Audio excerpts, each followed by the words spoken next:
Hello students, मैं राहुल परमहंस आज आपको क्लास 10 की साइंस के चैप्टर 2 का पार्ट 2 बताने जा रहा हूं, जो कि मेरे पेज नंबर 11 पर अपलोड होगा।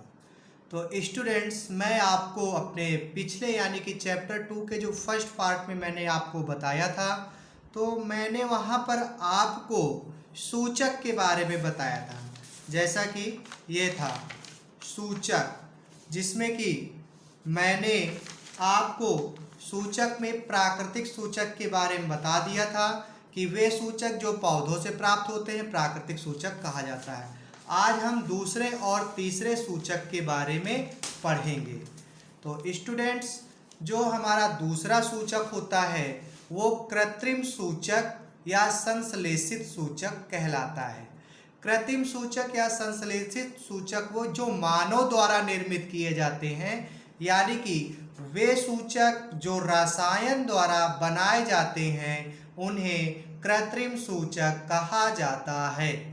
यानी कि जो मानव के द्वारा निर्मित किए जाते हैं, रसायन विज्ञान के द्वारा रासायनिक पदार्थों को मिलाकर के जो बनाए जाते हैं उन्हें कृत्रिम सूचक कहा जाता है। उदाहरण के तौर पर जैसे फिनाल्फ्थेलिन और मेथिल ऑरेंज लेते हैं, तो इनका अम्ल और क्षार पर क्या प्रभाव पड़ता है देख लेते हैं।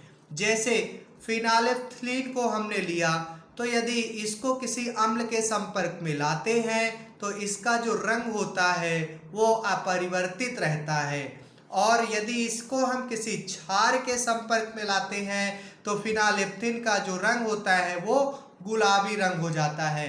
आप इस क्रिया को बहुत अच्छे से समझिएगा। इसके बाद में मेथिल ऑरेंज को जब किसी अम्ल के संपर्क में लाते हैं तो उसका कलर लाल हो जाता है, और जब किसी क्षार के संपर्क में लाते हैं तो उसका कलर पीला हो जाता है। तो स्टूडेंट्स, आपको कृत्रिम सूचक के बारे में पता चल गया। अब आइए बात करते हैं तीसरा सूचक, जिसका नाम है गंधीय सूचक। ठीक है, तो देखिए ये सूचक क्या होता है कि जिन पदार्थों की गंध यानी कि उनकी गंध, बदबू या महक अम्लीय या क्षारक माध्यम में बदल जाती है उसे गंधीय सूचक कहते हैं। यानी कि ऐसे पदार्थ जिनकी जो गंध है वो अम्ल के संपर्क में आने से या क्षार के संपर्क में आने से उनकी गंध बदल जाए या उन पर कोई प्रभाव पड़ जाए तो उन्हें गंधीय सूचक कहते हैं। जैसे कि एग्जाम्पल के तौर पर हम प्याज का रस लेते हैं, या वैनिला जो कि आइसक्रीम पर प्रयोग किया जाता है, या लौंग का तेल लेते हैं। तो इन तीनों को हमने लिया। अब जब हम किसी प्याज के रस को अम्ल के संपर्क पे लाते हैं तो जो उसकी गंध होती है, प्याज के रस की जो गंध होती है वो और तेज हो जाती है, और जब किसी क्षार के माध्यम पर संपर्क पर लाते हैं तो उसकी गंध पर कोई प्रभाव नहीं पड़ता है, यानी कि वह सामान्य रहती है। ठीक है, इसके बाद में वैनिला को जब किसी अम्ल के संपर्क में लाते हैं तो वह उसकी सामान्य गंध ही रहती है, और जब किसी क्षार के संपर्क में लाते हैं तो वैनिला की गंध पूरी तरह से समाप्त हो जाती है। इसी तरह प्याज के रस की भी गंध पूरी तरह से समाप्त हो जाती है। तो आइए बात करते हैं अब लौंग के तेल की। तो जो लौंग का तेल होता है, जब इसको हम किसी अम्ल के संपर्क में लाते हैं तो इसकी गंध समान रहती है, लेकिन जैसे ही लौंग के तेल को किसी क्षार के संपर्क में लाते हैं तो जो इसकी तेल की जो गंध होती है वो इस पर कोई गंध नहीं देता है। तो स्टूडेंट्स, आई होप आपको तीनों सूचक, प्राकृतिक सूचक, कृत्रिम सूचक और गंधीय सूचक, इन तीनों के बारे में अच्छी तरह से समझ में आ गया होगा। यदि बोर्ड एग्जाम में आपको आए तो आप लोग इनको अच्छे से लिख लीजिएगा। अब आइए बात करते हैं अम्ल व क्षारकों के रासायनिक गुणों के बारे में, कि यदि अम्ल और क्षार की किन्हीं धातुओं से अभिक्रिया कराई जाए तो उन पर क्या प्रभाव पड़ता है। तो जैसे हम धातु के रूप में जैसे हम लोहा, पोटेशियम, जिंक या सोडियम, इनसे यदि हम किसी अम्ल व क्षार की अपक्रिया कराते हैं तो क्या फर्क पड़ता है।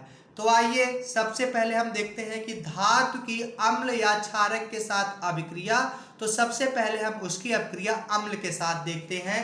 तो आपको बता दें कि जब हम किसी अम्ल की किसी धातु के साथ में अपक्रिया कराते हैं तो उत्पाद के रूप में लवण और हाइड्रोजन गैस प्राप्त होती है। लवण यानी कि नमक प्राप्त होता है। जैसे कि हम हाइड्रोक्लोरिक अम्ल की क्रिया जिंक के साथ कराएं, जहां पर यह हाइड्रोक्लोरिक क्या है, ये एक प्रकार का अम्ल है और जिंक क्या है, एक धातु है। जब हम इसकी क्रिया कराते हैं तो उत्पाद के रूप में हमको जिंक क्लोराइड जो कि एक प्रकार का लवण होता है वो प्राप्त होता है और हाइड्रोजन गैस प्राप्त होती है। तो स्टूडेंट्स, इस तरह से हम जान सकते हैं कि जब किसी धातु की अम्ल के साथ क्रिया कराई जाती है तो उससे हमको लवण यानी उसी धातु का लवण और हाइड्रोजन गैस प्राप्त होते हैं। और ऐसे पॉइंट्स आपके एग्जाम पर पूछे जाते हैं। तो स्टूडेंट्स, आप इनको बहुत ही सावधानी से समझिएगा कि अम्ल की धातु के साथ क्रिया कराने पर उत्पाद के रूप में क्या प्राप्त होता है। तो अम्ल की धातु के साथ क्रिया कराने पर उत्पाद के रूप में लवण और हाइड्रोजन गैस प्राप्त होता है। अब हम अम्ल की क्रिया किसी क्षार के साथ करा देते हैं। ठीक है, तो देखिए यहाँ पर हमने अम्ल की क्रिया क्षार के साथ कराते हैं। ठीक है, क्षारक के साथ अपक्रिया। तो सबसे पहले आपको इस पॉइंट को याद रखना है कि जब क्षार की धातु के साथ अपक्रिया कराते हैं तो हमको लवण और हाइड्रोजन गैस यहाँ पर भी प्राप्त होता है। यानी अम्ल की क्रिया और क्षार की क्रिया, अम्ल या क्षार जब दोनों क्रिया हम किसी धातु के साथ में कराते हैं तो हमको उत्पाद के रूप में लवण और हाइड्रोजन गैस प्राप्त होती हैं। जैसे कि मैंने क्षारक एक ले लिया, सोडियम हाइड्रोक्साइड की क्रिया जिंक धातु के साथ में कराते हैं तो उत्पाद के रूप में सोडियम जिंकेड और हाइड्रोजन गैस प्राप्त होती है।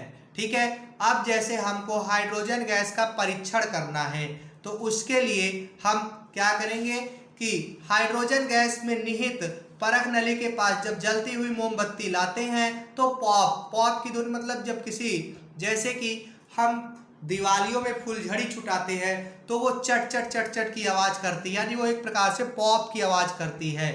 तो वही है कि वो पॉप की आवाज़ करती है। अब कैसे, ये मैं आपको चित्र के माध्यम से बताता हूँ। देखिए यहाँ पर ये हमारी एक मान लीजिए फरक नली है जिस पर कि मैंने हाइड्रोजन क्लोराइड यानी कि HCl और जिंक के टुकड़ों का विलयन मिला लिया है और इसको किसी टब पर रखे साबुन के घोल पर परख नली को बंद करके किसी पाइप के माध्यम से इस गैस को इस घोल पर प्रवाहित करते हैं तो यहाँ से हाइड्रोजन गैस बुलबुलों के रूप में निकलती है और इन बुलबुलों के सामने जब जलती हुई मोमबत्ती लाते हैं तो हाइड्रोजन गैस ज्वलनशील होती है और वह जलती हुई मोमबत्ती के सामने आते ही वह अपनी ज्वाला को और तेज कर देती है, यानी फक फक की आवाज होती है। तो इस प्रकार से हम हाइड्रोजन गैस का परीक्षण कर सकते हैं। तो स्टूडेंट्स, आपको ये टॉपिक भी क्लियर हो गया होगा। अब आइए बात करते हैं अम्ल व क्षारक धातु, अम्ल व क्षारक की धातु कार्बोनेट तथा धातु बाइकार्बोनेट, जिसे धातु हाइड्रोजन कार्बोनेट भी बोलते हैं। इस बाइकार्बोनेट को धातु हाइड्रोजन कार्बोनेट भी बोलते हैं। तो सबसे पहले हम देखेंगे कि अम्ल की क्रिया हम धातु कार्बोनेट के साथ कराएंगे, फिर हम अम्ल की क्रिया धातु बाइकार्बोनेट या धातु हाइड्रोजन कार्बोनेट के साथ में कराएंगे। तो सबसे पहले हम अम्ल की क्रिया हाइड्रोजन कार्बोनेट के साथ कराते हैं। देखिए, जब अम्ल की क्रिया धातु कार्बोनेट के साथ कराएंगे तो हमको लवण, कार्बन डाइऑक्साइड और जल प्राप्त होते हैं। कैसे, जब हम HCl को धातु कार्बोनेट यानी कि सोडियम कार्बोनेट के साथ में जब इसकी क्रिया कराते हैं तो हमको लवण NaCl यानी सोडियम क्लोराइड और कार्बन डाइऑक्साइड और जल की प्राप्ति होती है। तो इस प्रकार से हम कह सकते हैं कि जब हम किसी अम्ल की क्रिया धातु कार्बोनेट के साथ में कराते हैं तो हमको उत्पाद के रूप में लवण, कार्बन डाइऑक्साइड और जल की प्राप्ति होती है। और इसी प्रकार जब हम इसकी क्रिया अम्ल की क्रिया धातु बाइकार्बोनेट या धातु हाइड्रोजन कार्बोनेट के साथ में कराते हैं तो भी हमको लवण कार्बन डाइऑक्साइड और जल की प्राप्ति होती है। जैसे कि जब अम्ल की क्रिया धातु बाइकार्बोनेट या हाइड्रोजन कार्बोनेट, ये दोनों एक ही हैं, इनके साथ में जब हम कराते हैं अब क्रिया, तो देखिए हमको क्या प्राप्त होता है, तो हमको लवण कार्बन डाइऑक्साइड और जल ये जो है उत्पाद के रूप में हमको प्राप्त होते हैं। जैसे एग्जाम्पल के तौर पर हाइड्रोक्लोरिक अम्ल और सोडियम हाइड्रोजन कार्बोनेट, और इसको सोडियम कार्बोनेट बोलते हैं, ठीक है।